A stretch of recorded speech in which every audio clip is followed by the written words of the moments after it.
రామ్ నేను పులిహోర ఆవకాయ కోసమని నిన్న మాగాయక పుల్లటకాయ తెప్పించాను. అందులో 2 ఉంచానండి, మీకు చూపించాలనే ఉద్దేశంతో. ఇవి సన్నగా తరిగి ముక్కలు నేను ఎలా చేయాలో మిగతా ప్రాసెస్ మీకు చూపిస్తాను. కాయకి ముందుగా వేడి నీళ్ళు పెట్టానండి. వేడి నీళ్ళు పెట్టి ఇవి మరిగాక చల్లారి పెట్టుకుని పక్కన పెట్టుకుందాం. నేను మామిడికాయలు శుభ్రంగా కడిగి తుడిచి పెట్టుకున్నానండి. ఇలాగా తుడిచి ఇలా చిన్న ముక్కలు తరుక్కున్నాను. పులిహోర ఆవకాయకి ఇలా తరుక్కోవాలి, చెక్కు తీయక్కర్లేదండి. ఇలాగా గ్లాసుతో ఎన్ని గ్లాసులు అయ్యాయో చూద్దాం. గ్లాస్ కొలతల్లో మీకు చెప్తున్నాను, ఈజీగా ఉంటుందని. చూస్తున్నారా, 2 గ్లాసులు అయ్యాయి.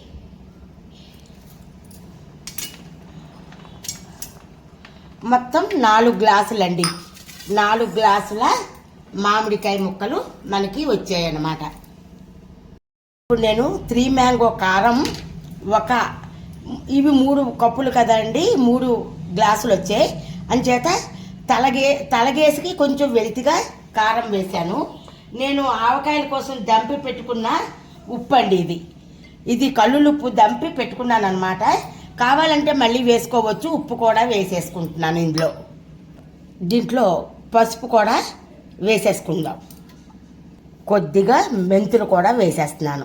దీన్ని చక్కగా కలిపి పక్కన పెట్టుకుందాం. ఇది 3 రోజులు ఊరాలండి. ఊరిన తర్వాత మనం అసలు కలపాలి. కానీ నేను వీడియో కోసమని నేను ఆవకుండా కూడా ఇప్పుడే నేను కలిపి మీకు చూపిస్తాను. ఇలా కలిపి సాయంత్రం వరకు దీన్ని మూత పెట్టేసి ఉంచేద్దామండి. కాచి చల్లారి పెట్టుకున్న నీళ్ళండి. ఇప్పుడు 1 గ్లాసు కారం తీసుకున్నాను. ఇక్కడికి కొంచెం వెల్తిగా కారం తీసుకున్నాను. గ్లాసు నిండుగా ఆవపొడి తీసుకున్నాను. ఉప్పు మాత్రం కొంచెం బాగా తక్కువగా తీసుకున్నాను. ఇప్పుడు ఇందులో కొద్దిగా ఉప్పు వేస్తున్నానండి. కనర్ ఎక్కకుండా ఉండాలి కదా, మనం ఎండలో పెడతాం కదా, అందుకని. దీన్ని చక్కగా కలిపేసుకుని చల్లారిన ఈ నీళ్లు వేసి ఒక్కసారి కలిపి దీన్ని ఎండలో పెట్టాలండి. పులిహోర ఆవకాయ అంతా స్పెషల్ అండి. సూపర్ టేస్ట్, పులిహోర తిన్నట్టుగా ఉంటుంది. మనకి అచ్చు పులిహోర తిన్నట్టుగానే ఉంటుంది అన్నమాట. చాలా బాగుంటుంది. మీరు కూడా చేసి చూడండి. చూసారా, ఇలా పల్చగా నెరుపుకుని కాచి చల్లార్చిన నీళ్లు వేసి దీన్ని ఎండలో పెడుతున్నాను. సాయంత్రం అయిపోయింది కదా, మనము ఎండబెట్టి తెచ్చుకున్న ఈ ఉప్పు కలిపి ఎండబెట్టుకున్నాం కదా అండి. ఇలా ఉండల్లా ఉంది ఏంటి అనుకోకండి, ఇలా ఉండల్లాగే ఉంటుందన్నమాట. దీన్ని ఇప్పుడు మనం దీంట్లో వేసి, కొలత చూపించాను కదా, దీంట్లో వేసి మనం కలిపేసుకుందాం. చూడండి, మనం నూనె కూడా దీంట్లో వేయలేదు. ఎంత చక్కగా ఊరిపోయాయో ముక్కలు. దీనికి అసలండి మనం ఎక్కువ పెట్టుకుంటే కొంచెం తీసి జాడీలో పెట్టుకొని మనకి ఎంత కావాలంటే అంత పోపు పెట్టుకుంటూ ఉండాలన్నమాట. అలా పోపు పెట్టుకుంటే చక్కగా మినపప్పు, శనగపప్పు నోటికి తగులుతూ ఈ పల్లీలు వేస్తాం కదా, ఇవన్నీ చాలా బాగుంటాయి అన్నమాట. నేనైతే కొంచెమే చేసాను కాబట్టి నేను అంతటికీ పోపు పెట్టేస్తున్నాను. పోపు పెట్టుకుందికి మనం మూకుడు పెట్టుకున్నాము.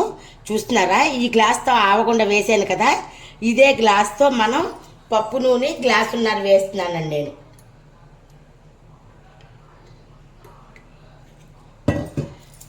గ్లాసున్నర పప్పు నూనె వేశాను. ఇది వేడెక్కాక పోపు పెడదాం. ముందుగా మనం శనగ పలుకులు వేశాను. ఇప్పుడు మినపప్పు, శనగపప్పు, ఆవాలు, చిన్న ఎండుమిరపకాయలు, కడిగి పెట్టుకున్న అల్లం తురుము, అలాగనే పచ్చిమిరపకాయలు, కరివేపాకు, ఇవి కూడా అది కొంచెం వేగాక ఇది వేసుకుందాం. శనగ పలుకులు తొందరగా వేగవు కాబట్టి కొంచెం ముందుగా ఇవి వేసాను అన్నమాట. ఇప్పుడు మినప్పప్పు, శనగపప్పు, ఆవాలు కూడా ఎండుమిరపకాయలు కలిపి వేసేస్తున్నాను.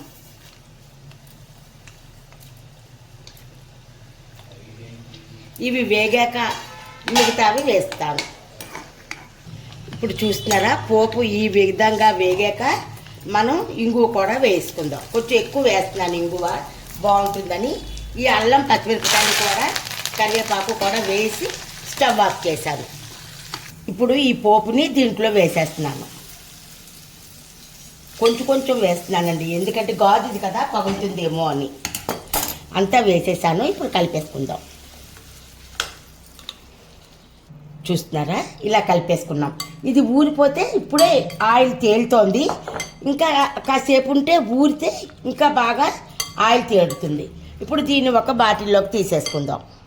బాటిల్లోకి తీసుకున్నా పర్వాలేదు, కాసేపు ఊరేక ఇది ఇంకా నూనె తేరాక కలపాలి కదా. ఇలాగా బాటిల్లోకి కానీ జాడీలోకి కానీ తీసుకోవాలి. ప్రస్తుతం నేను ఇలాగే ఉంచేస్తున్నానండి. ఇంతేనండి ఈ పులిహోర ఆవకాయ. ఈ టేస్ట్ చాలా బాగుంటుంది. మీరు కూడా చేసి చూడండి, కామెంట్ సెక్షన్లో తెలపండి ఎలా ఉందో. ఉంటాను, మీ మీనాక్షి రాజశేఖర్. మంచి మంచి వీడియోస్ కోసం మీరు మీనాక్షి క్రియేటివ్స్ యూట్యూబ్ ఛానల్లో కూడా వస్తాయి. వీటిని మీరు సబ్స్క్రైబ్ చేసుకోండి. లేదా ఇన్స్టాగ్రామ్లో చూసిన వాళ్ళైతే ప్లీజ్ ఫాలో చేయండి ప్లీజ్. ఇలాంటి మంచి మంచి వీడియోస్, వంటల వీడియోస్, సూపర్ వీడియోస్ అన్నీ కూడా ఈజీగా చేసుకునేవన్నీ కూడా నేను మీకు పెడతాను. చూస్తున్నారా నూనె అప్పుడే ఎలా తేలిందో.